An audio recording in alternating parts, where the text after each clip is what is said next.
que se llama así, La Mujer Deportista en las Redes Sociales.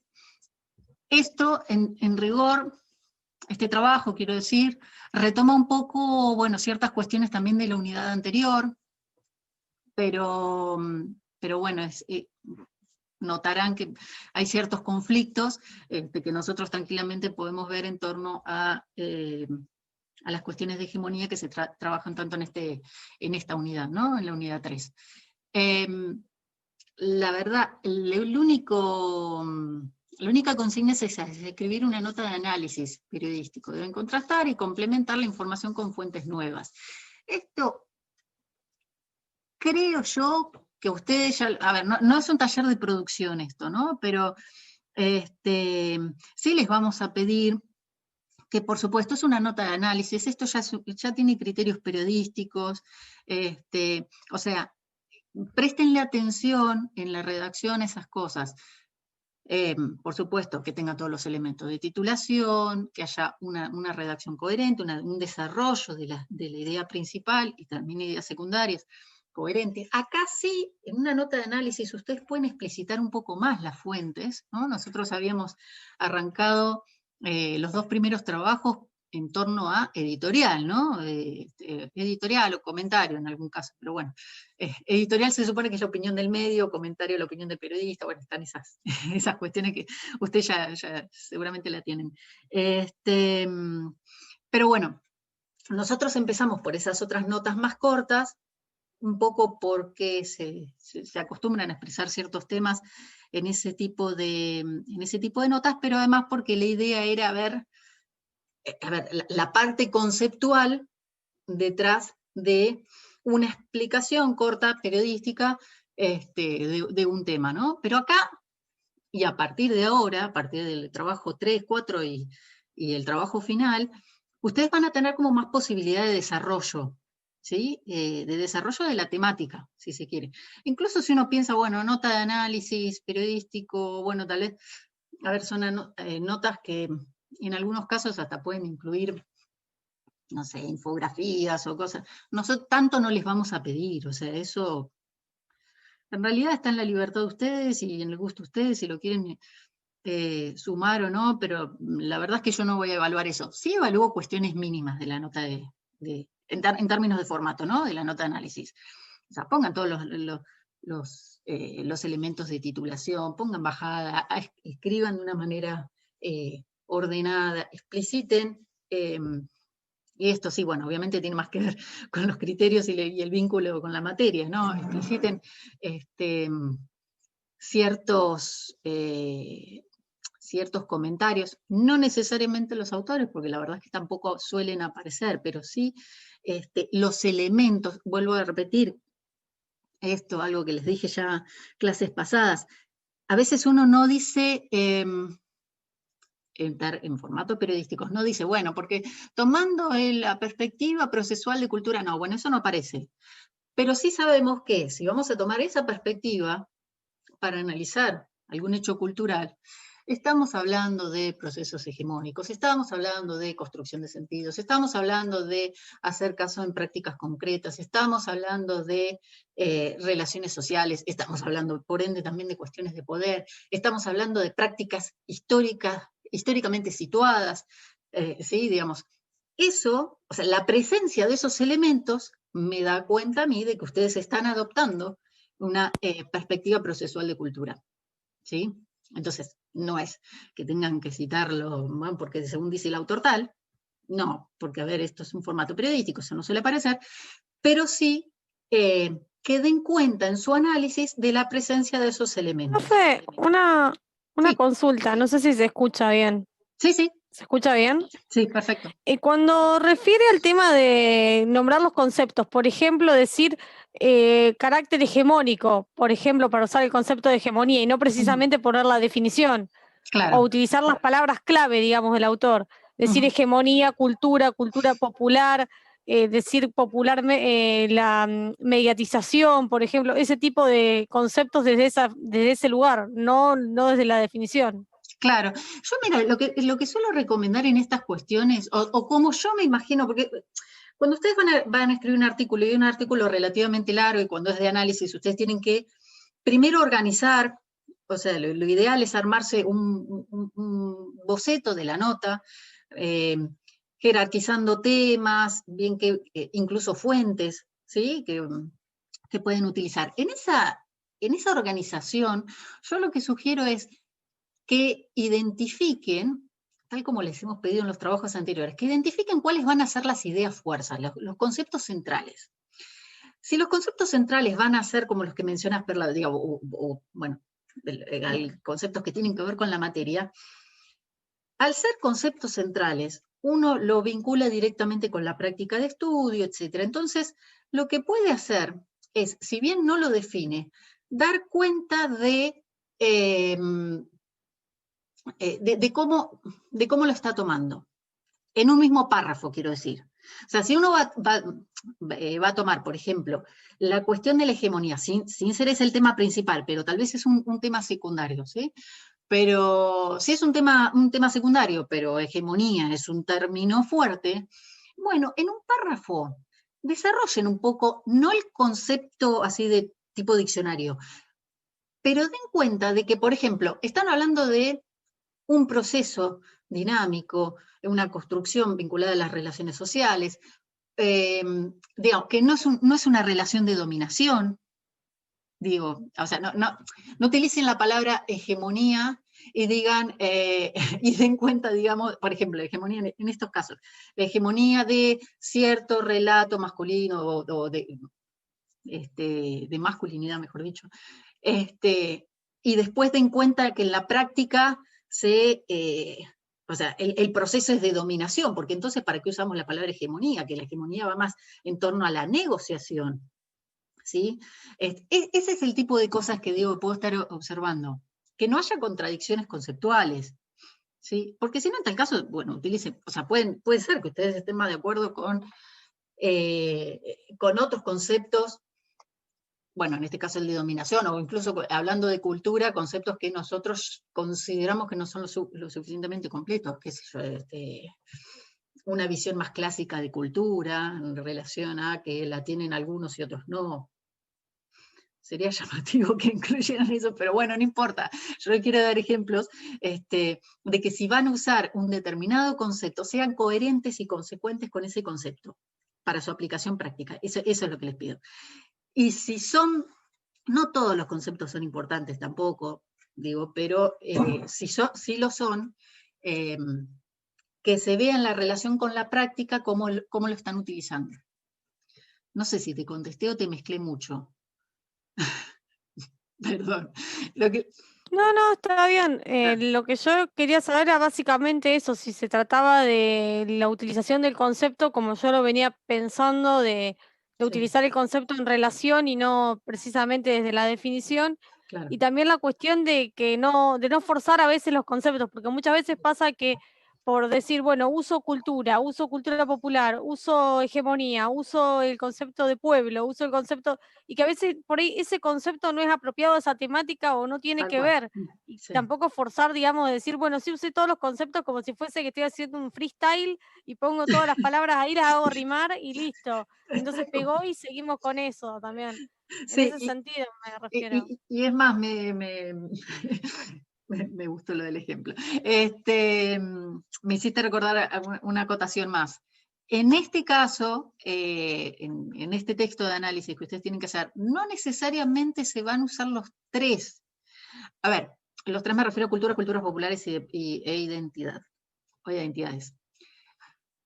O si se usan los tres, van a estar jerarquizados también, con lo cual no van a tener el mismo nivel de desarrollo. ¿Sí? O sea, uno puede, depende de dónde se entra en la nota, porque ustedes al escribir la nota o al armar ese primer bosquejo, van a necesitar, bueno, lo que les decía, ¿no? Organizar ideas principales y secundarias. Tal vez la idea principal gira en torno a una idea de cultura, o ver la cultura de tal deporte o la cultura de tal grupo, o la construcción de identidades y a ver, como las venimos viendo, son conceptos que se vinculan mucho, sobre todo el de culturas e identidades. Tal vez el de lo popular suele ser un poquito más conflictivo, pero bueno, depende. Depende el eje de la nota de ustedes, si lo van o no a jerarquizar. Y ahí también suele pasar que, bueno, si no es el principal, no se lo desarrolla de la misma manera. Además es cierto que hay una cuestión de extensión, ¿sí? De vuelta, acá hay una extensión sugerida de 2 carillas, entonces, bueno, la verdad es que no da para analizar en profundidad cultura populares e identidades vinculadas a una práctica con el material que da el texto. Apelamos a su capacidad de síntesis, pero es muy complejo hacer eso todo con el mismo nivel de jerarquía. Por eso lo que les sugiero es eso. Primero, armen la idea, vuélquenla a una hoja, fíjense cuáles son las ideas principales. Al pensar las ideas principales, y si esas ideas son conceptos teóricos, fíjense de qué depende ese concepto teórico, márquenlo como para no olvidarse con qué tienen que relacionar la práctica, ¿sí? Y después recién se ponen a escribir. Esa es mi sugerencia, digamos. Después yo me imagino que cada uno tiene sus propias prácticas periodísticas y bueno, las aplicará. Pero básicamente es eso. Después nosotros les recomendamos algunas cosas. A ver, estas cosas que aparecen así como recuerden, consideraciones generales, en realidad son cuestiones que han aparecido antes, cuando hemos solicitado este tipo de trabajos, que bueno, nada, es mejor prevenir que curar. Pero bueno, básicamente estas cuestiones, ¿no? La nota de análisis es una nota argumentativa, o sea, deben explicar la idea teórica central. Teórica, lo ponemos entre paréntesis porque obviamente eso es una cuestión forzada de términos de criterio de la materia, ¿sí? Pero en general se explica igual la idea central, se contrasta con diversas fuentes, ya no es una nota de opinión, no es un comentario en donde se dicen los datos, pero bueno, no hace falta poner la fuente. Acá sí, citan voces, si citan, bueno, textos es más raro, ¿no? Pero si citan fuentes estadísticas, si citan otros medios, eso es importante. Pero respecto a las citas, hago Sí. una consulta ahora que lo mencionó. ¿Se puede citar, por ejemplo, la frase de un exponente, qué sé yo, un músico, por decirlo? El Sí. músico tanto en diálogo con tal medio, tal frase que dijo, digamos, de esa manera está bien citado, digamos, en medio del texto, aclarar en qué medio y a qué situación, por ejemplo. Sí. Tengan en cuenta una cosa, que hay, a ver, el argumento lo desarrollan ustedes, ¿sí? O sea, las citas tienen que ser lo suficientemente relevantes para el texto, para la idea que ustedes quieren desarrollar, como para incluirla. En esto me refiero a citas directas, para que no quede tampoco, porque si no les va a consumir incluso hasta espacio en la nota. Está bien citarla y está bien citarlo como mencionás, pero no es recomendable abusar en ese tipo de cosas. Cuando yo digo citar, citar fuentes, me refería más que nada a citar los datos, ¿no? De dónde uno saca los datos. Bueno, la cita directa también es un dato. Si uno está viendo, si uno está viendo, a ver, en Claro, más que nada contraposición. porcentaje. Por ejemplo, si uno Mm, dice el 18% de los jóvenes de los barrios populares juegan al básquet, por decir una cuestión así, según lo dice el Instituto del Deporte Argentino, no sé, por decir algo, a ese sentido va. sí, ¿saben por qué? Porque es distinto cuando, por ejemplo, si ese dato lo da un club, o si lo da una fuente oficial, o si lo da otro medio, a ver, es distinto, pueden coincidir, el número, el resultado final puede coincidir, pero también ustedes están diciendo algo con la elección de fuentes. Y que, a ver, no es que me lo estén diciendo a mí, se lo están diciendo al lector, ¿sí? Por eso me parece que uno tiene que ser siempre gentil con el lector, decirle de dónde saca los datos, y darle la oportunidad, en tal caso que el lector interesado en leer esa temática y en leer la nota de ustedes, tenga la posibilidad de contrastarlo. dado que es una nota argumentativa, que es, que es un análisis, ¿no? Que tenemos esa posibilidad. Cuando uno sigue, o cuando uno analiza un comentario, como en el trabajo anterior, es verdad que ahí cae más o sea, o puede llegar a caer más, hasta con la empatía con el comentarista, por ejemplo, no sé. Igual yo sigo, y esto es una visión absolutamente personal, a mí me gusta que me digan de dónde sacan los datos.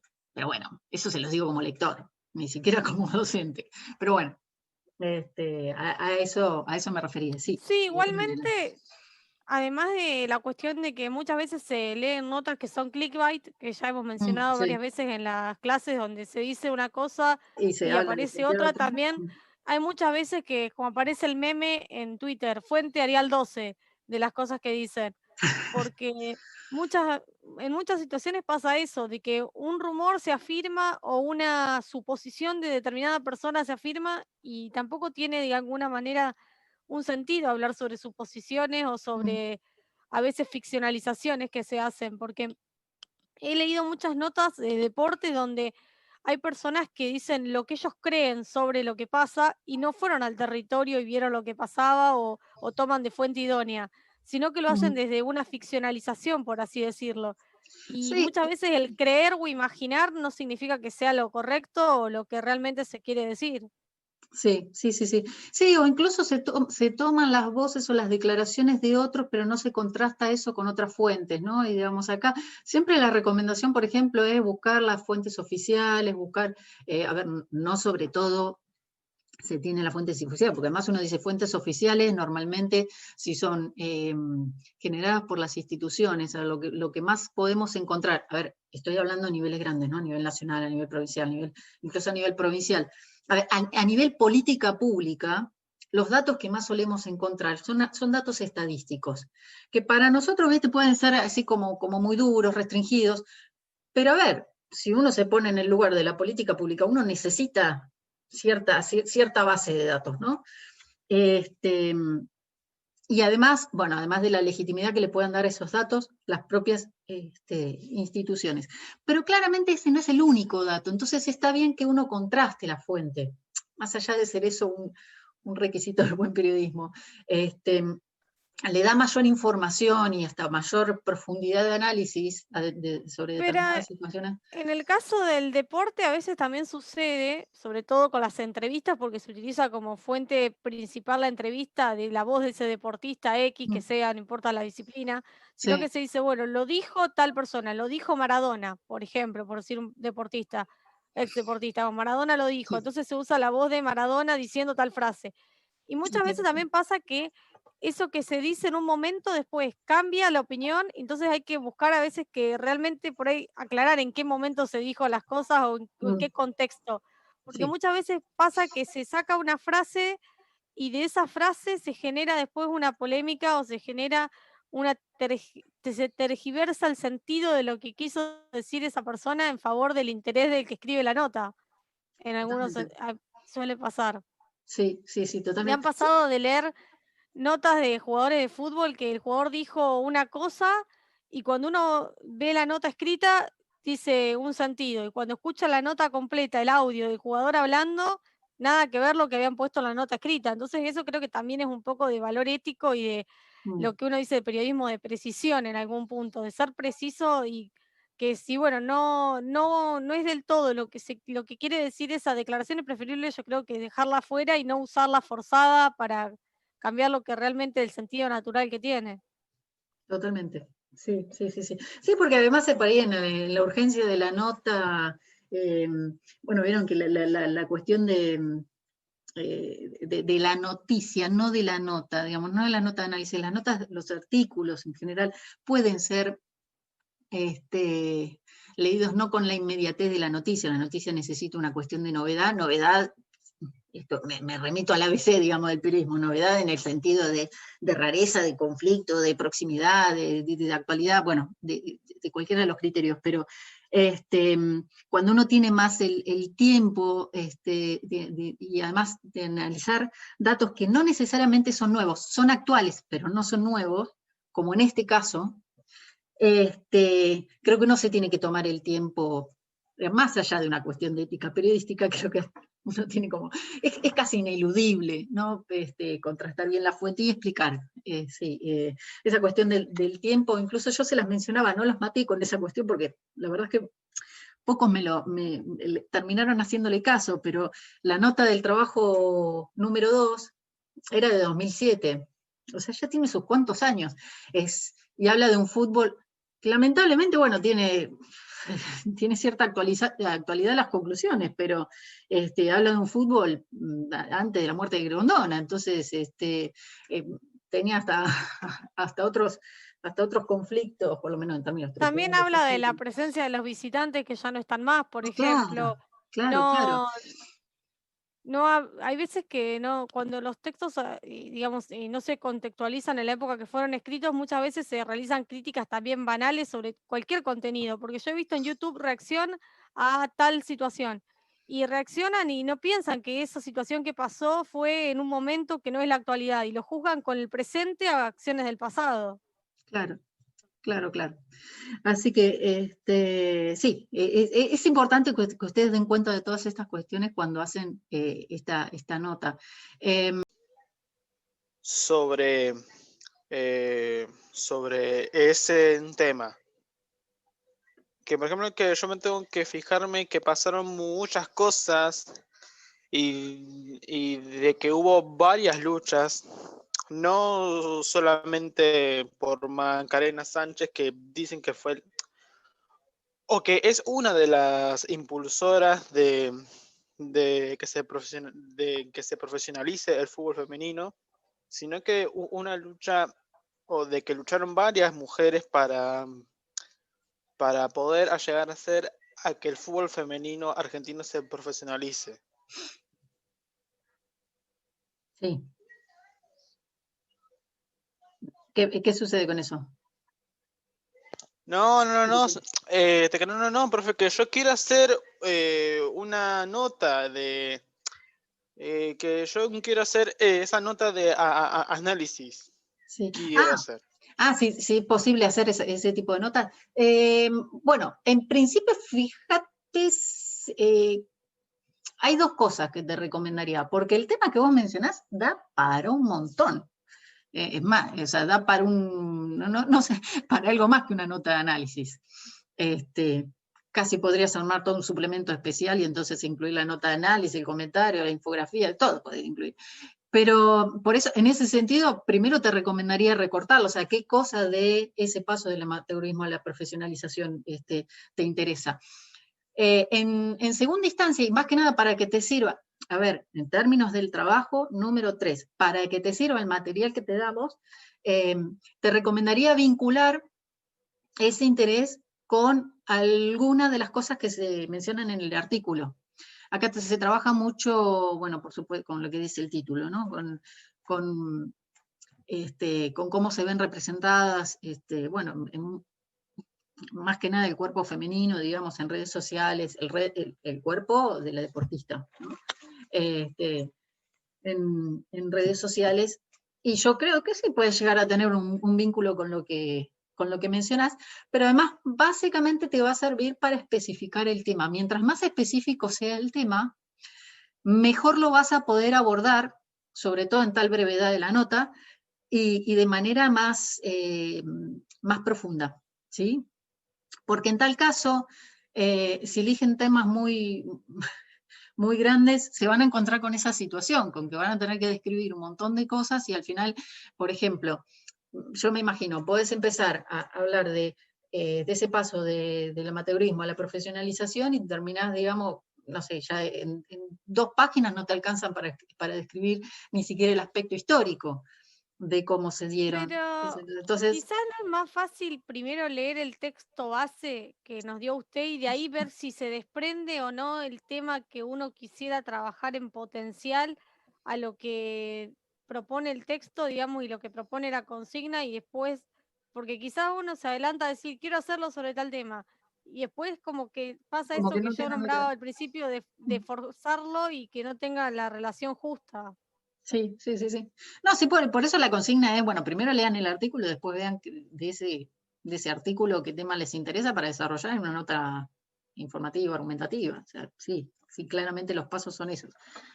Igualmente, bueno, no, pero también les vamos a ver, siempre va a haber una cierta limitación. Tengo que informarles que todos los trabajos que nosotros les vamos a pedir van a tener ciertos requisitos. O sea, no, creo que en ningún caso van a poder libremente elegir temática. A ver, pero eso es más que nada porque de cualquier manera lo que nos interesa es cómo hacen el vínculo entre una cosa y la otra. Sí. Sí, a Sol. ver, ¿puedo colaborar? ¿Sí? Sí, yo por ahí lo que hago, puede llegar a servirle a alguien, es pensar que trabajo para una línea editorial, ¿sí? Uh-huh. Entonces, elijo los conceptos básicos en base a lo que leímos, el ABC, digamos, las herramientas, como digo yo en mis clases, la valijita con las herramientas, me enmarco en una temática, un eje central, y como es una nota de análisis, voy a tener que plantear algo para analizar, ¿sí? Exacto. Porque si no va a ser algo descriptivo. Entonces, digamos, por ahí uno elige algo que pueda analizar, que tenga argumentos para analizar, y después un cierre picante como para que la nota quede interesante al lector, ¿no? Digamos, planteamos una temática, la analizamos en los párrafos siguientes, introduciendo las herramientas que nos sirvan. Hay muchas que no nos van a servir. Digamos, por ahí, si hablamos de un deporte femenino que no está incorporado a lo que es profesional, por ahí podemos hablar de lo popular, o por ahí no, o por ahí decidimos hablar acerca de un club, y ahí sí podemos hablar de lo popular con más ganas, ¿no? Si hablamos de un club que, por ejemplo, un club de rugby que abrió las puertas al rugby femenino, ¿sí? Ahí podemos hablar de identidad, de imaginario. Es una nota. Yo creo que lo que tenemos que hacer es apelar al sentido periodístico, que ya venimos trabajando desde el primer día, ya nos pusieron el mote de periodistas desde que entramos, así que elegir la temática, el encuadre, como si trabajáramos para un diario o revista, y responder a esas, que me encantó y lo voy a adoptar, esto de mejor prevenir que curar. Digamos, está bien, los links, las puntas, las líneas que nos puso Ceci ahí, estaban bien concretas como para saber qué es lo que no hay que hacer. Así que es eso, digamos, hagan de cuenta que están trabajando para un medio, tomen los conceptos y elijan una temática que se pueda analizar. Que si no, por ahí nos vamos a una nota de opinión o nos vamos a una nota descriptiva informativa, que no es el género que estamos trabajando. Claro. Qué grande mi profe. Una genia, es una genia. Me facilita las cosas, además.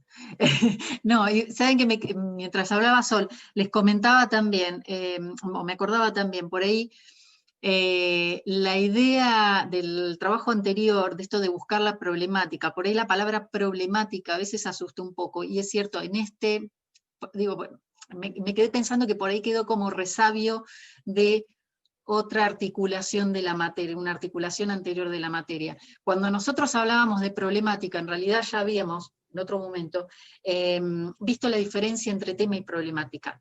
Y a veces la palabra problemática ya nos lleva como a una cuestión negativa, a la cuestión del problema, del conflicto. Y en realidad, en investigación, no es necesariamente ni algo negativo, ni un conflicto así directo. Entonces, la problemática es un poco lo que decía Sol, la especificación del tema, porque en el tema nosotros tenemos como es una especie de paraguas, ¿sí? En donde nosotros vamos a ubicar el análisis, o sea, de lo que nosotros vamos a mirar. Pero de ese tema, de la violencia en el fútbol, en determinado contexto espacio-temporal, bueno, mirando determinados sujetos, nosotros miramos un aspecto particular que es el que nos interesa desarrollar. En el caso y sin ser una nota de análisis, ¿no? El caso del comentario de Barsky, él se centraba en la cuestión de la connotación del aguante. A ver, lo podríamos definir de otras maneras, esa era la que yo les terminaba sugiriendo, pero básicamente él hasta arrancaba la nota planteando lo que era el aguante, y porque eso tenía una connotación negativa, etcétera, etcétera. ¿Y cuál era? Bueno, todo su aspecto simbólico. A partir de ahí se podían desarrollar un montón de cosas. Pero ahí, digamos, se está viendo una cuestión problemática. Por ahí, problemática en términos de investigación social. por ahí justo coincidió en esa nota de que, bueno, había bastantes connotaciones negativas. Entonces uno podía decir, bueno, problemáticas igual a problema, conflicto. Pero en investigación no es así, es sencillamente el recorte del tema. Lo que sucede es que para eso hay que tener en cuenta dos cosas. Primero, que el tema está situado, ¿sí? Siempre vamos a hablar de determinada cosa en vinculación, pasan a ser investigaciones sociales, ¿no? Así que siempre en vinculación a determinados sujetos o grupos. Y por supuesto, esos sujetos, grupos y relaciones están situados en un espacio y tiempo determinado. Ahora, eso, ya de por sí, nos puede abrir un paraguas enorme. Entonces, lo que tenemos que hacer luego es definir cuál es el aspecto de esos sujetos situados en ese espacio y tiempo determinados, vinculados a determinada práctica, de todo eso, ¿qué es lo que vamos a analizar? Y ahí aparece la problemática, que también, como les comentaba anteriormente, suele aparecer en forma de pregunta. Pero bueno, ¿por qué les hago estas aclaraciones? Porque yo por ahí me quedaba pensando, tal vez yo les planteé el término de problemática sin hacer todas estas referencias a, bueno, la diferencia con el tema, cuestiones que antes sí se veían más, en la materia estoy hablando, en términos de la relación con la investigación social. Creo que acá es como que se las tiramos así a la sartén, y puede ser que haya faltado alguna explicación. Pero básicamente igual es esto que estábamos diciendo, ¿sí? Ese recorte tiene que estar. Es sugerencia que esté, pero es una de las mejores prácticas que podemos tener, ¿no? Porque, de vuelta, mientras más específico sea lo que nosotros, específico y claro sea lo que nosotros estamos planteando ya desde el inicio de la nota, más fácil es llevar al autor a través de las distintas propuestas, de los distintos argumentos, y por supuesto el contraste con la práctica y las fuentes, ¿no? Ese es un poco el ejercicio. Qué manera de hablar, y ya se nos van a ir de vuelta otra media hora, todavía ni tocamos los textos. Bueno, me callo, me callo con esto, ya igual creo que lo tienen bastante aceitado, y si no, de vuelta. Última aclaración, tanto del trabajo anterior, de las correcciones, digo, del trabajo anterior, como las dudas que tengan para hacer nada, sáquenselas las dudas, me mandan mail y cualquier cosa les comento, les aclaro lo que pueda, ¿sí? Bueno, ahora sí. ¿Cómo le fue con Williams? Chan, así vamos a arrancar la otra parte. ¿Lo conocían más o menos esta? Yo sé que algunos sí, pero o sea, sé que también en otras materias, si no ven a Williams, por ahí ven a otros fundadores, entre comillas, de los estudios culturales. Sí, algo de los estudios culturales nosotros habíamos mencionado en los, bueno, también en la primera unidad, en los capítulos introductorios, porque tanto con, a ver, por ahí les suenan los nombres, Hogarth, Raymond Williams, Edward Thompson, Stuart Hall, ese seguramente lo tienen también. Bueno, ellos son como un poco los fundadores de los estudios culturales. Estudios culturales que, como yo les había comentado, sí, creo que sí, se los comenté en alguno de los mails que le mandé,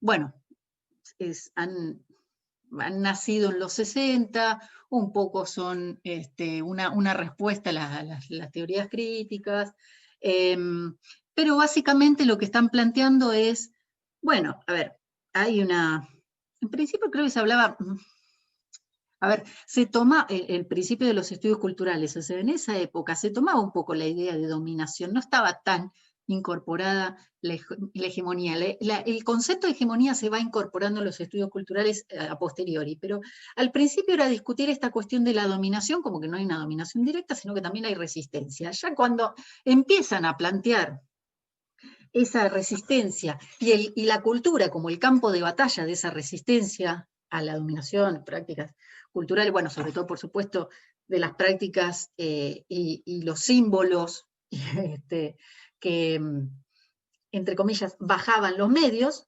¿sí? Ahí ya igual empiezan a meterse en esta idea de negociación, ¿sí?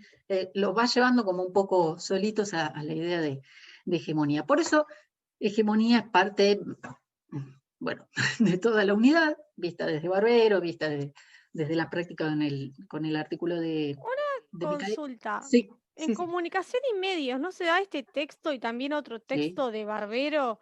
Y sí. habla en relación a la cuestión de cómo la cultura y los medios infringen en la sociedad y que uno de los ejemplos es el caso de Mario Moreno Cantinflas cuando dice que la construcción del ser mexicano a partir de mostrar la idea de Cantinflas, digamos, como la sociedad mexicana y que a partir de eso se crea como un ideal y que Mm, desde esa manera se impone a través de esta tira, digamos, de Cantinflas, se impone en México los distintos modos de ser mexicano y la hegemonía a partir de la televisión. sí, es probable. Yo la verdad, bueno, ahora no sé exactamente qué textos se están viendo, pero a ver, Williams, y si no es Williams, otro de los autores de los estudios culturales, también Barbero, o sea, son textos recurrentes en la carrera, sí, sin duda. Con este texto te referías al de Williams, ¿no? Eh, Digo Sí, sí. porque de Barbero también, bueno, se ve de los medios a las mediaciones, que es, bueno, el que tienen ustedes para hoy, pero también comunicación de masas, o sea, hay como varios textos que son, sí, bastante recurrentes. Igual sí, la idea es esa. Yo creo que de Williams, una de las, a ver, las ideas principales, si ustedes las tienen volcadas en ese PowerPoint que arma la titular, y bueno, ahí creo que están bastante sintetizadas, ¿no? En ese material extra, ese material complementario. Particularmente, creo que las ideas de la cultura como un proceso social total, digamos, que abarca todas las prácticas. La hegemonía como aquello que comprende las relaciones de dominación, pero también las relaciones de subordinación. Y también esta cuestión de que la hegemonía se ve en las prácticas, pero también en las expectativas, digamos, ¿no? En las expectativas que la sociedad, o mejor dicho, que los actores sociales tienen en toda su vida cotidiana, ¿sí? Y después los valores y significados, digamos, cómo se confirman esos valores y significados hegemónicos en todas las prácticas, creo que esos son como los conceptos fundamentales que nos ayudan, digamos, a transitar no solamente el texto de Williams, sino cómo bajarlo, bajarlo no me gusta la palabra, aplicarlo, ¿sí? A las prácticas que nosotros analizamos. Después, o sea, habiendo entendido la hegemonía desde ese momento, o el lugar de la hegemonía desde ese lugar, bueno, valga la redundancia, los elementos que complementan, si se quiere, a lo hegemónico, que es esta cuestión de lo residual y de lo emergente, nos hacen ver un poco más cuál es el juego de la hegemonía. ¿Cuál es el juego? Quiero decir, ¿por dónde va el proceso? ¿O el proceso por qué? Porque, digamos, cuando uno habla de proceso, habla de etapas, habla de algo que está sucediendo, habla de algo que no depende de una sola cosa, ¿sí? Sobre todo cuando estamos hablando de la implicancia de, por ejemplo, y yéndonos a Barbero, de un sector en el otro, la incorporación de un sector en el otro. Barbero habla de la incorporación de lo popular en lo masivo, por ejemplo. Digamos, cuando nos remitimos a ese tipo de procesos estudiados desde la hegemonía y tenemos como herramienta esto que plantea Williams, de que sí, está bien, hay algo hegemónico, pero también hay prácticas y símbolos más que nada, residuales y cosas que van surgiendo nuevas. Bueno, ahí empezamos a ver como de manera, yo diría como tridimensional, la práctica, y entonces podemos abarcarla y analizarla de manera más compleja, ¿sí? Porque no estamos viendo solamente cómo lo dominante afecta a lo subordinado, porque entonces estaríamos hablando de dominación. la relación entre la bota y la cucaracha, como decía Barbero en el videito que les mostré. Y en cambio hablamos de hegemonía, y cuando hablamos de hegemonía sabemos que hablamos de negociación, y también es seducción, decía Barbero, ¿no? También en ese mismo videito. Esa cuestión de estar planteando de que estos lugares, no son solo estos lugares, a ver, en términos, no sé, el lugar que nos toca a cada uno, las jerarquías sociales, etc., no son solamente impuestos, porque de hecho, si así fuera, volveríamos a la teoría dura marxista, ¿no? La única forma de saltarse lo impuesto es con la revolución. Claro, si te toca hacer cucaracha, esta es la pregunta, ¿no? Si te toca hacer cucaracha, ¿cómo le hacer revolución a la bota, no? Pero esa es otra discusión, eso si quieren lo planteamos en el nivel café. El café cultura popular. Pero bueno, nosotros nos planteamos entonces en el marco de una construcción desde la hegemonía, y entonces ahí lo interesante es ver cómo se dan esas relaciones sociales, y cómo entonces circulan determinados sentidos, y a ver, si un sentido, el sentido sobre un deporte, el sentido sobre un cuerpo o lo que fuere, si un sentido lo identificamos como hegemónico, entonces, ¿qué se le da a cada parte? ¿Sí? ¿Qué es lo que obtienen tantos sectores subordinados y sectores que sostienen sentidos subordinados y sectores que sostienen sentidos hegemónicos? ¿Qué es lo que obtienen? ¿Qué ganancia obtienen de mantener esa concepción sobre el deporte, sobre lo hegemónico, sobre los cuerpos, etc.? Fíjense en el texto de Veiga, antes de que se corte por lo menos este Zoom, les ¿Y no comento. hace referencia a lo folclórico en ese sentido, digamos, de Barbero sostener sí. la... Sí. Claro, a mí me da la sensación de que Barbero hace la cuestión de lo folclórico, lo relacionado al carnaval también. Sí, sí, hace un análisis mucho más histórico. Sí. O sea, él reconstruye, digamos, en la historia cómo se va incorporando lo popular, y a través de qué, bueno, él dirá mediaciones, ¿no?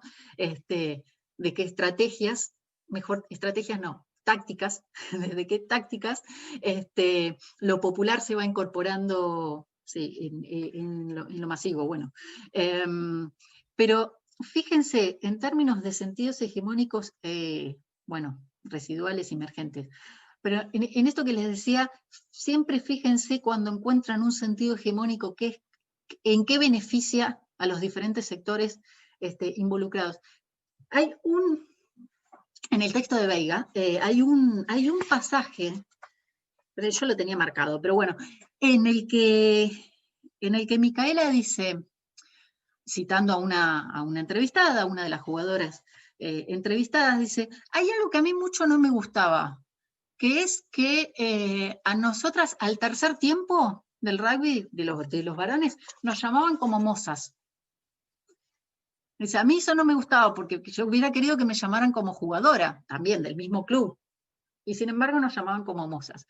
Pero bueno, yo necesitaba la plata y entonces iba igual.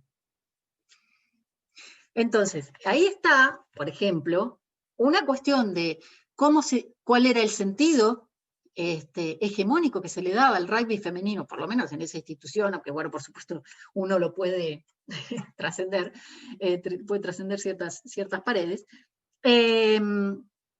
Y también, entonces, ¿por qué se sostenía? Porque no era solamente una cuestión de imposición, de que, bueno, jugás al rugby, sos mujer, jugás al rugby, bueno, pero acá en el espacio de los varones, en este espacio de club, solamente podés hacer de moza, venir y servir al visitante o servir, bueno, a los propios jugadores. Pero es una cuestión para mí de un deporte emergente con una también una ruptura de lo impuesto dentro del club, que de alguna forma los sorprende, pero que también ellos sienten que tienen que satisfacer esa demanda de las mujeres que quieren jugar al rugby. No pueden dejarlas afuera del sistema, porque más allá de que no les guste o les moleste desde su génesis. Claro, y sin embargo, ¿cómo es que se dan esas participaciones? Como que de a poco, de manera negociada, o sea, bueno, está bien, yo participo acá, o sea, idealmente mi lugar es otro, pero participo acá, desde este lugar que me están dando. Después, eventualmente, las luchas, por eso volvemos a la misma idea, ¿no? Las luchas, la hegemonía es permanente, digamos, es una lucha permanente, es una negociación permanente. Entonces, tal vez el lugar que ocupaban en el tercer tiempo como mozas eventualmente podría llegar a ser también como visitante, bueno, en efecto, retomándose lo que decías, Perla, es así, uno tiene que prestar atención a esos procesos hegemónicos. Es cierto que Barbero lo toma...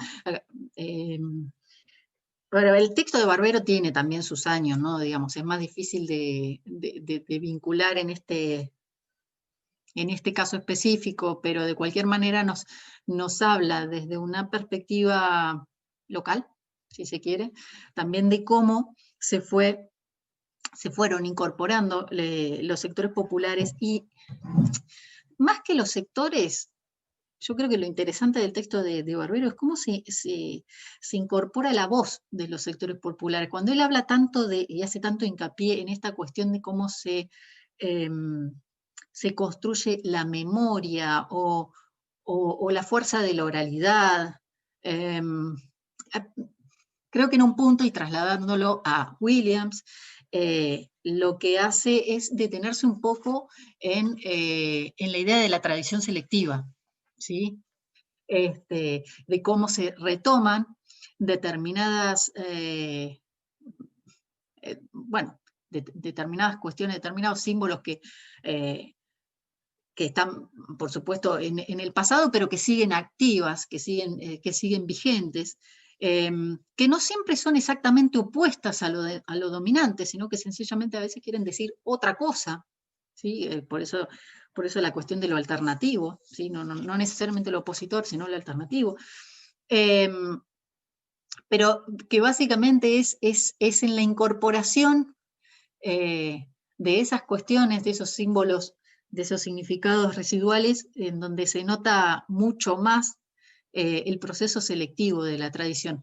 A ver, es básicamente esta idea de que cada uno recuerda lo que quiere, ¿no? O sea, que cada uno reconstruye la historia de sus instituciones o de sus prácticas.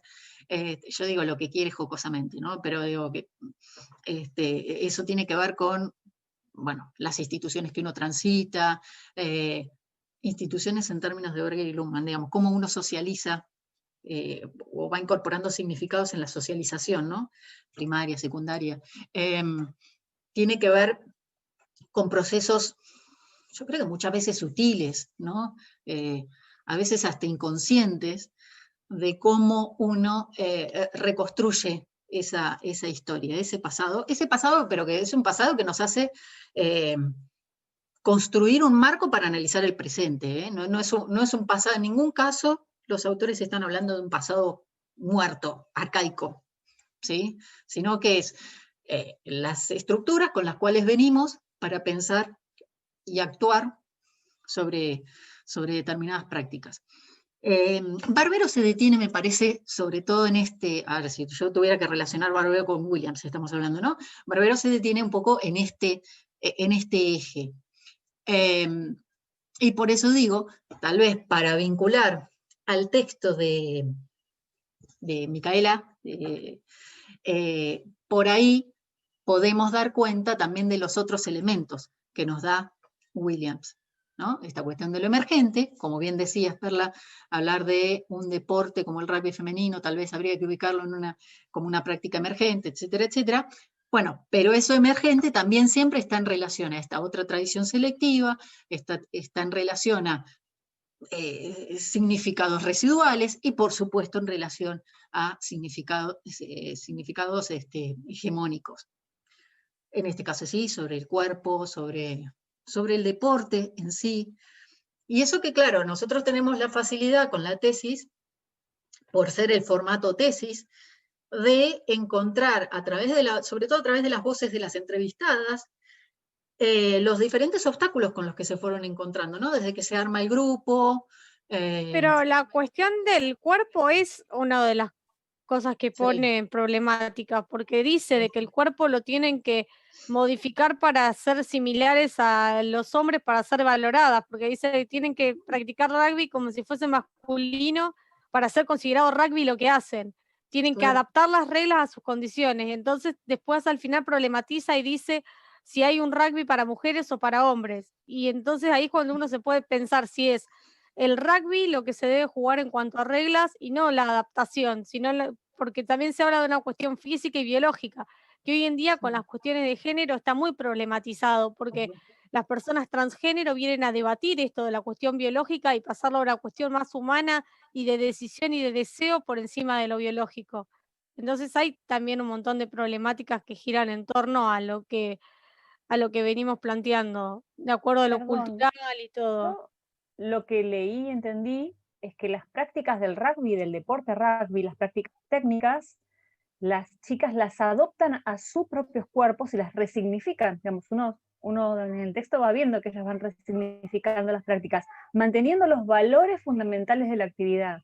Digamos, en realidad, ellas estarían respondiendo a la actividad rugby, al deporte rugby, y generando como deporte emergente sus propios procesos de resignificación y de adaptación a sus propios cuerpos. Eso es lo que yo entendí. No que ellas se buscan hacerse masculinas o adoptar cuestiones masculinas. Yo creo que ellas están buscando su identidad desde su propio género, desde su propio cuerpo y desde su propia resignificación, porque esto es mucho más que un deporte, ¿no? También tiene que ver con una lucha, con una situación que es hegemónica, histórica, y que ellas vienen dando batalla, por decirlo de alguna manera, dentro de la cancha, desde los pequeños espacios que logran constituir y construir. Es lo que hablábamos recién, ¿no? Las negociaciones por un lado, y por otro lado, lo que son las disputas por ejercer un micropoder, si se quiere, dentro de un poder mucho más amplio que intenta invisibilizarlas, ¿no? Y que lo logra, porque después dice que lo cierra en el espacio. Exacto, sí. Pero además, Claro, pero el sí, problema también viene porque les ponen el entrenador de rugby masculino y dicen que a ellas prácticamente tienen que, para ser considerado rugby, lo que ellas hacen, tienen que jugar con las reglas del rugby que están establecidas.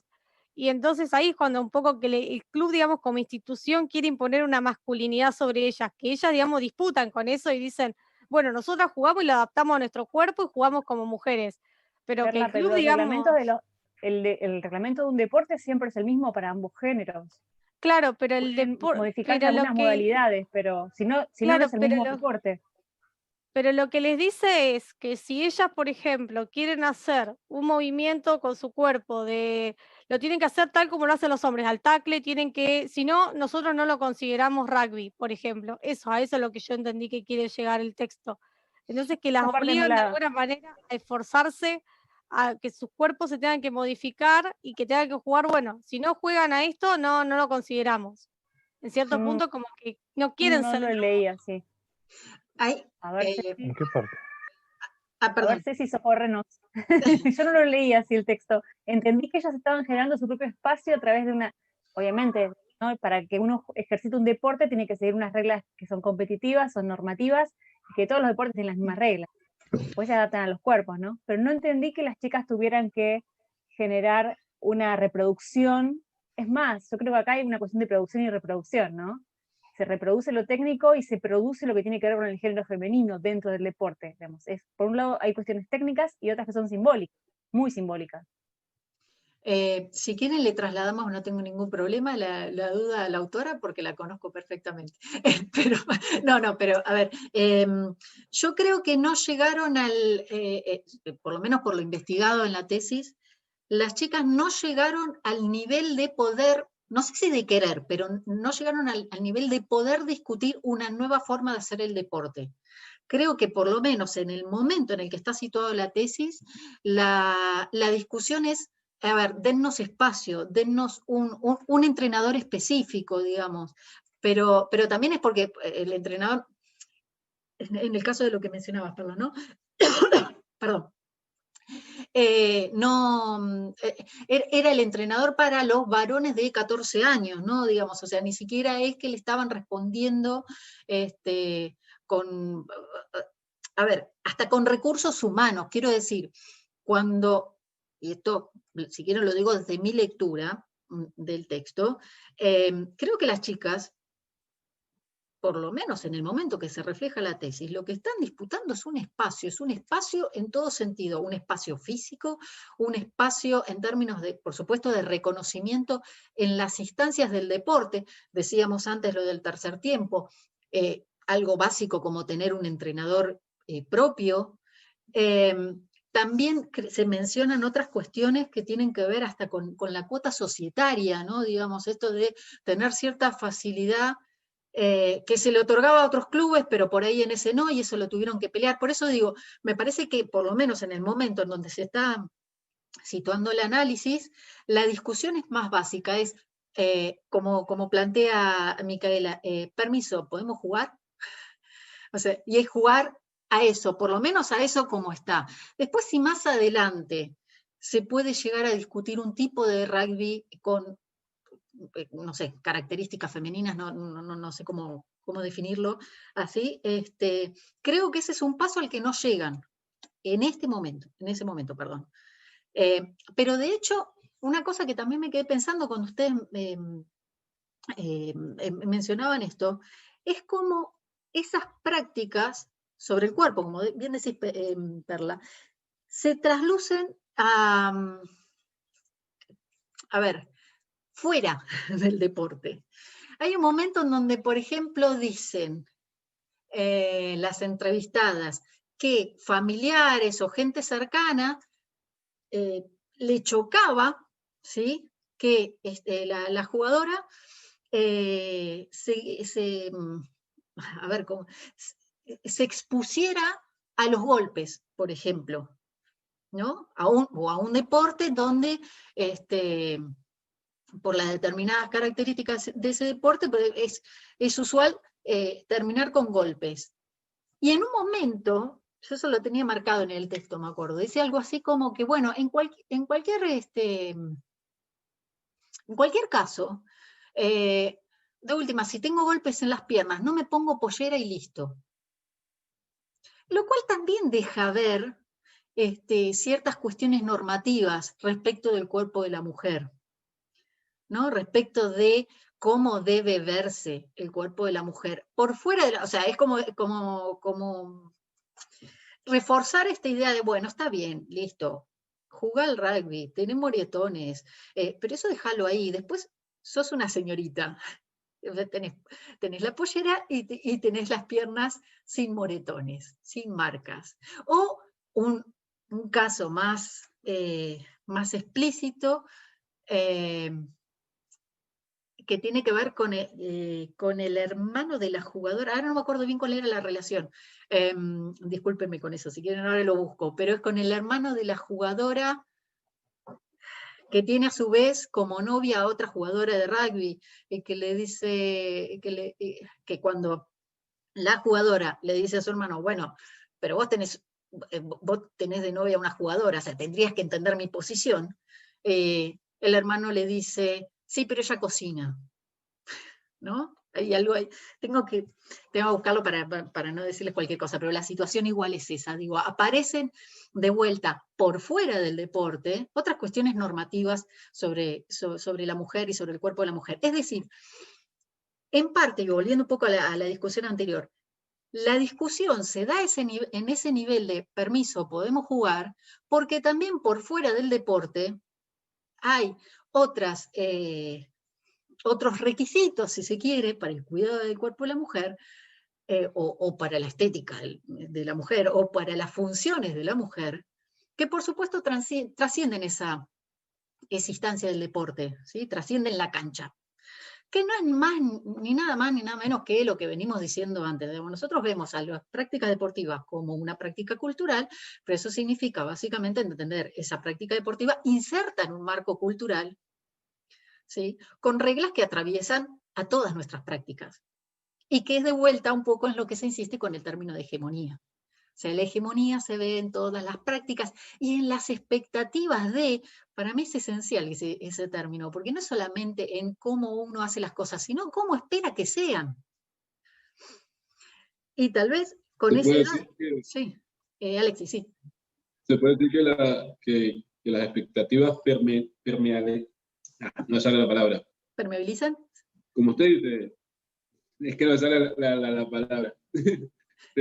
Permeabiliza, digamos, que el imaginario de cómo tiene que responder la persona ante determinada situación. O sea, por ejemplo, en la práctica del rugby, cómo es el imaginario que se construye, que se tiene que reproducir, ¿no? No se da, digamos, oportunidad a pensar algo nuevo. Exacto, sí. Sí, las expectativas están no solamente situadas en forma de hábitus, diría Bourdieu, no que uno las tiene solamente internalizadas, o sea, o en tal caso, si las tiene internalizadas es porque las acepta en un marco social, las acepta, o sea, nosotros tenemos internalizado lo que nuestra familia, nuestra escuela, nuestros maestros, nuestros amigos piensan que está bien y que está mal, ¿sí? Y en base a esos marcos, internalizados de manera más o menos consciente, es que actuamos y es que pensamos cómo deben ser las cosas. Por eso es un juego siempre de adaptación. Cuando uno se adapta, eso significa también que tiene que leer un poco las reglas del juego, tiene que leer los actores y quién está en qué lugar, para buscar su propio espacio, ¿no? Pero bueno, sí, es un poco, no sé, yo la primera vez que leí la tesis de Mica, digo, ay, qué pena, porque venía así tan desarrollando, bueno, la lucha, ¿viste? De una cosa tras la otra, y después dice, bueno, no, pero se tuvo que cerrar el grupo. ¡Auch! Sí, es como retomar el concepto de identidad que veníamos trabajando en las clases anteriores, ¿no? O sea, cómo nos vemos, cómo nos visibilizamos, nos sentimos, y cómo nos ve el otro.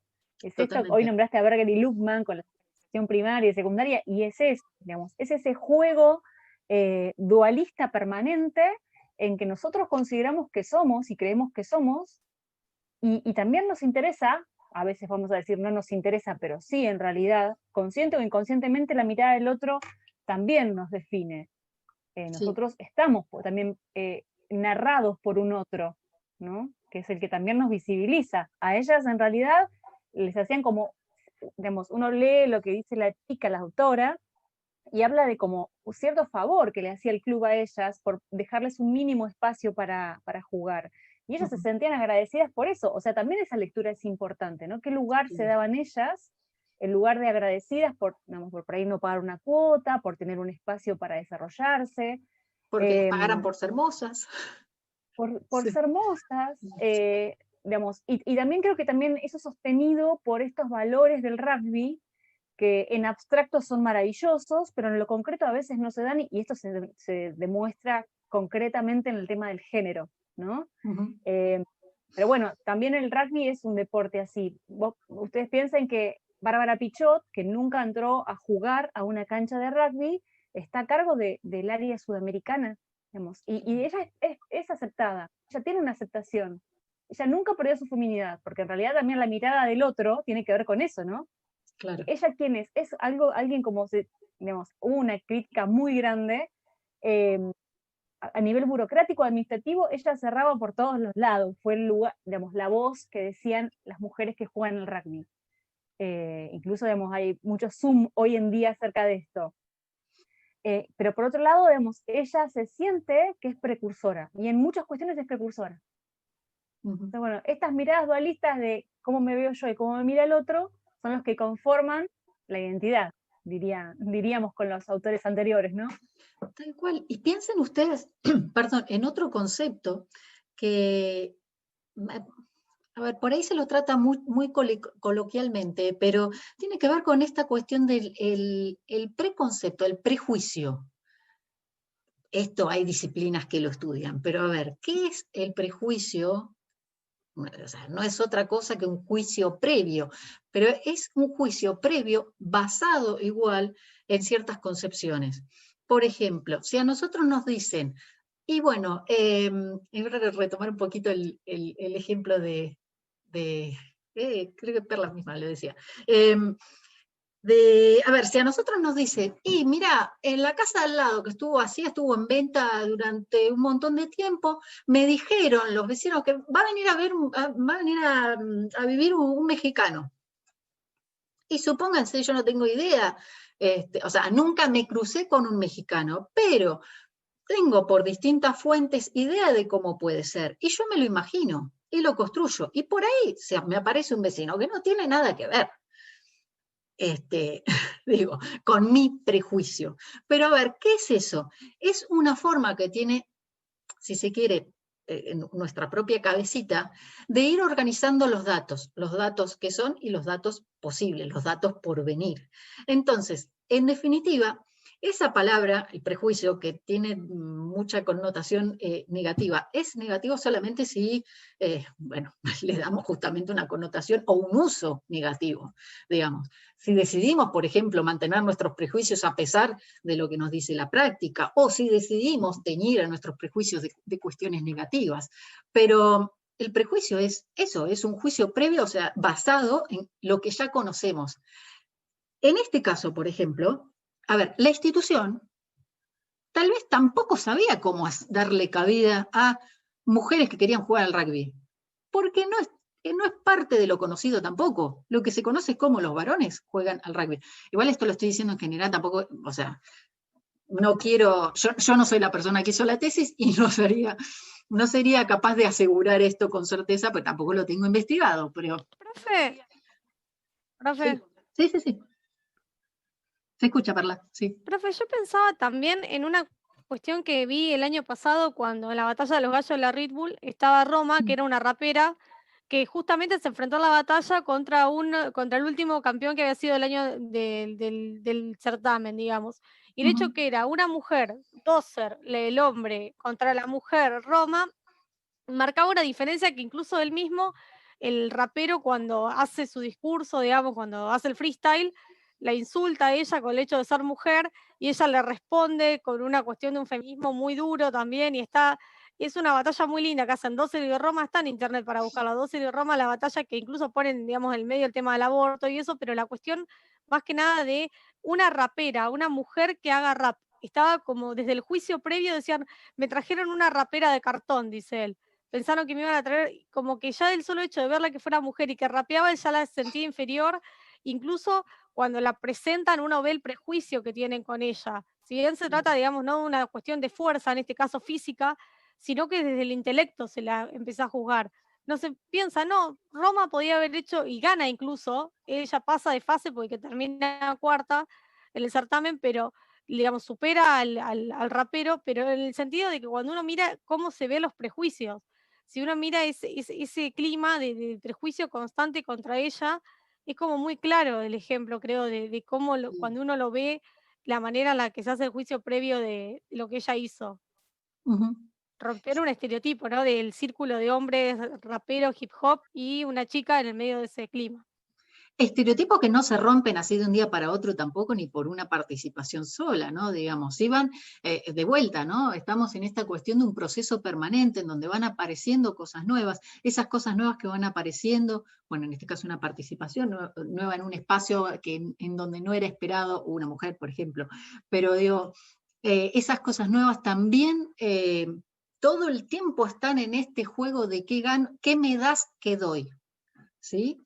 Eso creo que también es sumamente interesante porque sin duda, a ver, no es, como vos decís, digo, no fue ideal la forma en la que fue presentada, no fue aceptada, digamos, de una manera, o sea, de la misma manera que aceptaban y presentaban a su adversario, pero esas cuestiones van como limando las asperezas, si acaso hay una continuidad, porque también hay que reconocer que mucho de lo nuevo, digamos, no, mucho no, borren eso, no digo mucho de lo nuevo, pero hay cosas nuevas que aparecen, hay cosas emergentes, que a veces tienen me voy a ir a un término tecnológico, una vida útil. A veces son hijas de un determinado contexto, ¿sí? Y después pasan a ser residuales, sin haber llegado a ser nunca dominantes, ¿sí? O hegemónicas, mejor dicho. De cualquier manera volvemos a esta idea de, bueno, pero ya está, ya se presentó, ya tocó la puerta, ya habló con el dueño. Después si entró, si la dejaron pasar o no, eso es otra cosa. pero ya en términos de la lectura del determinado campo, de la determinada práctica o lo que fuere, Podría ser ya como tenemos... el caso del automovilismo y las mujeres que corrieron una sola carrera. Hubo una sola carrera de mujeres que corrieron en el automovilismo y después nunca más se repitió. Claro, por ejemplo, pero ya queda como el antecedente, ¿no? Sí, sí, sí, sí. Es interesante ese dato. La idea de la materia con estos textos era un poco, primero, ver desde Williams cómo podemos entender la cultura y el proceso de la hegemonía que la atraviesa en todo momento, en toda práctica cotidiana, pero sobre todo de encontrar elementos que nos permitan trasladar eso a prácticas concretas, por ejemplo, las prácticas deportivas, ¿sí? Por eso esa cuestión de, bueno, podemos leer qué es lo, en determinada práctica, qué es lo emergente, qué es lo residual, qué es lo hegemónico, y cuando leemos, digo qué es y qué significado, sobre todo estoy hablando, ¿no? Y cuando encontramos qué es lo hegemónico, podemos entender cómo se relacionan los distintos actores con ese significado simbólico, qué es lo que le da a cada uno para que eso se mantenga como hegemónico. ¿Y qué pasa? ¿Qué juego tienen entonces las nuevas incorporaciones o aquello del pasado que por ahí puja por ser todavía reconocido o no? Tal vez eso no está del todo construido, ¿no? Pero igual es una herramienta, en términos teóricos, es una herramienta para tener en cuenta para el análisis. Por el lado de Barbero, un poco, bueno, sí, una visión más latinoamericana, una visión que nos lleva a pensar, por un lado, los medios y por el otro lado, las mediaciones. ¿Por qué? Porque cada vez que hablamos de lo popular, existe permanentemente esta cuestión de, bueno, por ahí lo terminamos mezclando lo popular con lo mediático. Bueno, ya sabemos que no es así, ya llegada a esta altura de la materia sabemos que no es así, que son dos cosas distintas, lo popularizado con lo popular, con los sectores populares, digamos, ya son dos cosas distintas, por ahí Barbero lo que nos lleva un poco de la manito es a saber cómo, si bien están mezclados, ¿sí? O sea, están incorporados uno en el otro, no son lo mismo, incluso se pueden encontrar en lugares distintos de la sociedad, digo, puede haber medios jerarquizados, divulgando significados hegemónicos, y aún así siempre va a haber sectores o significados subalternos que pujen desde otro lugar, desde tácticas, diría Disertot, y no estrategias, porque el lugar de la estrategia supuestamente es el lugar de lo hegemónico y de lo dominante. Creo que esa mención también se las hacen en el texto de Garriga Zucal y Moreira. Bueno, en fin, no importa. Pero digo, el caminito con Barbero es ese, ¿no? Él obviamente hace toda una reflexión histórica de cómo se incorpora lo popular en los medios y en las mediaciones, pero siempre dando cuenta de esto, de cuáles fueron las negociaciones, mediante qué mediaciones, ¿sí? Y con el texto de Micaela, la idea era ver en una práctica concreta, a través de actores concretos, ese proceso. Un proceso que, bueno, tiene un principio y fin relevado, por lo menos en ese momento en que lo realiza, pero a través del cual podemos ver sobre todo las significaciones que atraviesan, bueno, en este caso el rugby femenino, de ese grupo, en ese momento. Entonces, un poco, si se quiere, la lectura era esa, ¿no? La vinculación entre los tres textos.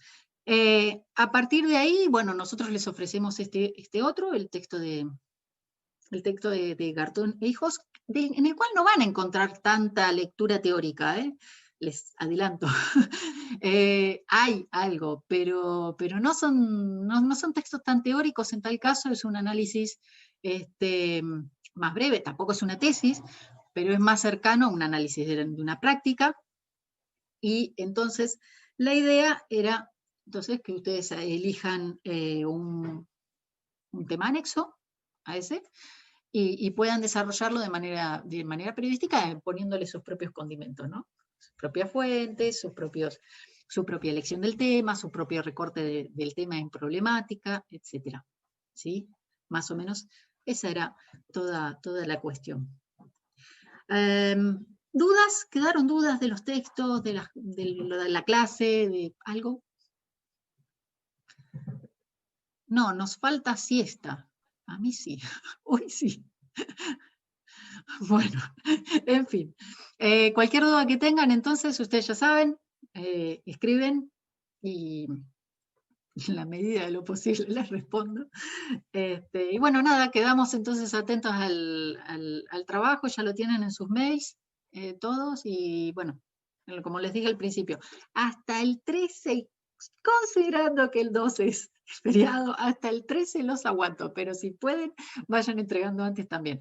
Nos hacemos todos un favor. Bueno, en fin, si hasta ahí tienen preguntas, yo ya los libero. ¿Estamos? Bueno, que tengan buena semana. Hasta luego. Hasta luego, buen día. Para todos, buena semana. Hasta luego, Hasta profe, luego. buena Chao, hasta semana luego. a todos. Suerte.